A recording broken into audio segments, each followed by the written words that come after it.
अभी याद करो वो रिजल्ट का दिन, आप अभी 8 क्लास में हो, 7 क्लास का जब रिजल्ट आया, रिजल्ट आने के बाद आपको जो सुकून मिला कि हाँ यार चलो 1 साल गया, अभी हम 8 में जाएंगे, है ना।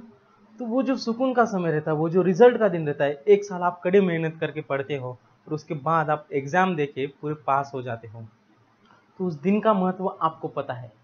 ऐसे ही एक दिन आता है उस फार्मर के जीवन में, उस किसान के जीवन में, जहाँ पे मैंने बताए हुए वो 5 स्टेप्स वो ऑलरेडी कर चुका होता है और उसके बाद उसके हाथ में रिजल्ट आता है। कहते हैं ना वो सब्र का फल मीठा होता है, तो ये जो सब्र का फल रहता है वो उसे 6वें स्टेप में मिलता है, जिसका नाम है हार्वेस्टिंग।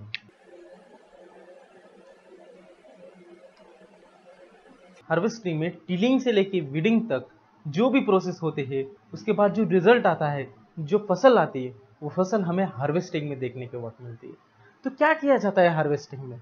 अभी फसल तो पूरी बढ़ चुकी है, अभी उसको जमीन से निकालना होगा। तो ये आप कैसे निकाल सकते हो? अगर मैनुअल मेथड आप इस्तेमाल करोगे तो वो आप सिकल के माध्यम से जो फसल रहती है उसे एक तो जड़ से निकालोगे, वरना ऊपर से निकालोगे। जैसे गन्ने का रहता है, गन्ने को हम जड़ से नहीं निकालते, गन्ने को क्या करते हैं, हम ऊपर से काटते हैं। तो ये सिकल के माध्यम से। तो फर्स्ट मेथड है मैनुअल। दूसरा जो तरीका है वो है हार्वेस्टर।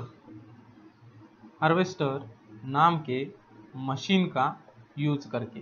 हार्वेस्टर नाम की एक मशीन रहती है, वो मशीन क्या करती है, जो हम मैनुअली काम करते हैं, जो फसल रहती है उस फसल को जड़ से निकाल के उसका जो यूजफुल पार्ट रहता है उसको अलग करती है। चलो मान लो गेहूं की फसल ले लो। गेहूं की फसल कैसे रहती है? जैसे यहाँ पे ऐसे पत्ते रहते हैं, ठीक है, और यहाँ पे ऐसे तन रहती है, यहाँ पे गेहूं आते हैं, ठीक है, ये जो रहते हैं ये रूट्स रहते हैं, है ना। यहाँ पे गेहूं रहते, इस पार्ट को क्या रहते, सीड ग्रेन। और ये जो बाकी वाला पार्ट है इसे हम कहते हैं चाप। क्या कहते हैं? चाप। तो ये चाप से सीड ग्रेन निकालने के लिए हम हार्वेस्टर नाम की मशीन का यूज करते हैं। तो इस सीड ग्रेन चाप से निकालने की प्रोसेस को हम कहते हैं थ्रेशिंग। क्या कहते हैं? थ्रेशिंग। और ये जो थ्रेशिंग है, ये जिस मशीन की मदद से किया जाता है उसका नाम है कंबाइन, जो आप बाजू में डायग्राम में देख पा रहे हो। ठीक है, इस कंबाइन की मदद से हम थ्रेशिंग भी कर सकते हैं और हार्वेस्टिंग भी कर सकते हैं। तो ये तो हुआ मशीन की मदद से, लेकिन हमारे देश में बहुत सारे ऐसे किसान रहते हैं जो ऐसे मशीन अफोर्ड नहीं कर पाते, उनके पास इतना पैसा नहीं रहता कि इस मशीन की मदद से वो चाप से सीड ग्रेन सेपरेट कर पाए। तो उनके लिए पारंपरिक मेथड भी है, ट्रेडिशनल मेथड भी है, जिसका नाम है विनोइंग। MINOWING। ये विनोइंग वाइंड से ये वर्ड विनोइंग आया। विनोइंग में क्या होता है, हवा की मदद से इस चाप से सीड ग्रेन अलग किया जाता है, जो आप इस इमेज में देख पा रहे हो। ऐसे बहुत सारे विनोइंग मशीन्स भी रहते हैं जिसमें हवा का आर्टिफिशियल यूज किया जाता है। जैसे कूलर में क्या रहता है, ब्लेड की मदद से हम हवा तैयार करते हैं, है ना, विंड तैयार करते हैं। बिल्कुल वैसे ही जो विनोइंग मशीन रहती है उसमें भी ब्लेड की मदद से हवा तैयार की जाती है और उससे विनोइंग प्रोसेस किया जाता है। और नेचुरल देखिए जो शाम के समय में हवा छूटती है उसकी मदद से देखिए विनोइंग किया जा सकता है। अभी ये हार्वेस्टिंग का मौसम कब रहता है?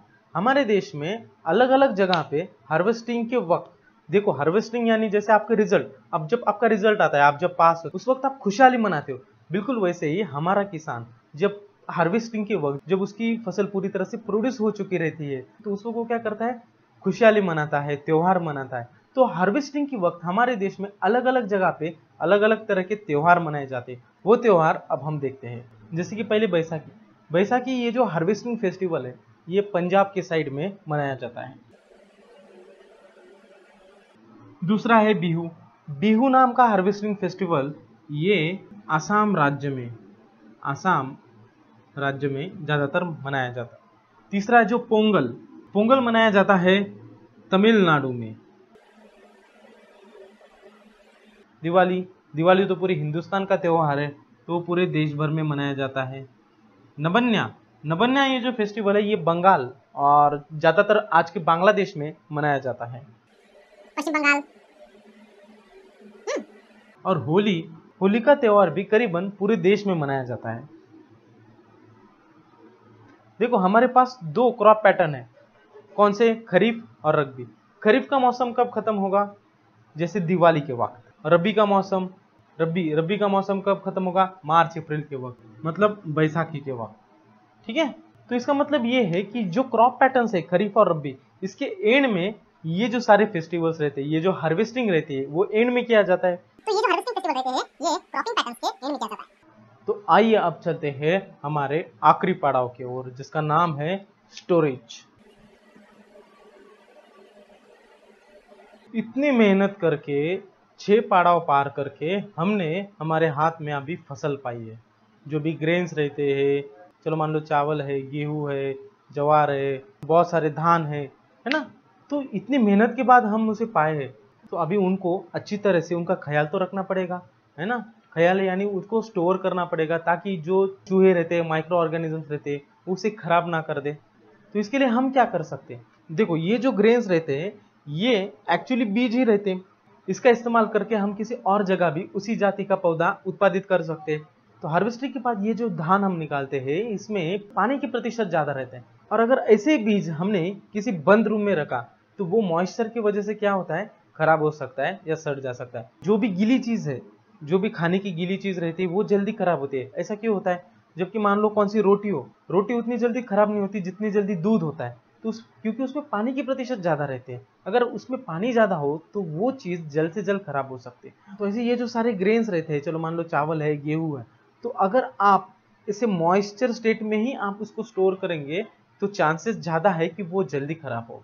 ये रोकने के लिए हमें क्या करना पड़ता है, ये जो धान रहते हैं, इस धान को सूरज के नीचे हमें रख कर सुखाना पड़ता है, ताकि उसमें जो मॉइस्चर रहता है, जो पानी, वो इवापोरेशन के माध्यम से चला जाए, और वो सीड, जो धान, वो ड्राई बन जाए, जिससे हम वो ज्यादा समय तक स्टोर कर पाते हैं। तो ये तो हमने पहला पॉइंट देखा, जिसमें हमने पानी उस सीड से इवापोरेशन के माध्यम से निकाल देते हैं, ताकि वो ज्यादा से ज्यादा समय तक टिके रहे।